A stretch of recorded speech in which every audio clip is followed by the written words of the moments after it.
તો hello WhatsApp guys, good morning. સવારમાં તમારો ભાઈ ઉઠીને આવી ગયો છે ખેતરમાં. ભાત મસ્ત થઈ ગયું છે, એક જ કાપી જ કાઢું. ભાત કાપવાનું થઈ જાય એટલે મેં તમને ગાઈસ કહેવાય એટલે ફટાફટ આવી જ જજો. તમે પછી ગયો ઘરમાં અહીંયા આવીને જોયું કે સિમિત ને ધમ તો બરાબર ચાય પીયા કરતા છે મને કિયા વગર.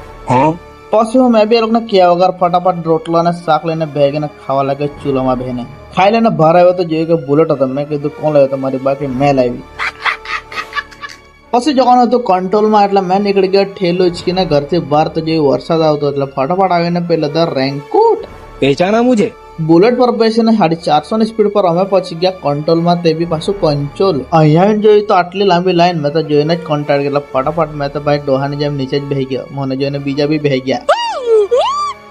કંટ્રોલમાં આવ્યા ગાઈસ, પણ નેટ નહીં ચાલતો એટલે અમે નીકળી ગયા ઘરે. કોના થાય થયેલું કોમેન્ટ કરજો. ઘર આવ્યા એટલે ખબર પડી કે કચરા મારવાની દવા લખવાની છે. ફટાફટ 2 પંપ લઈને અમે પહોંચી ગયા કુવાએ પાણી ભરવા.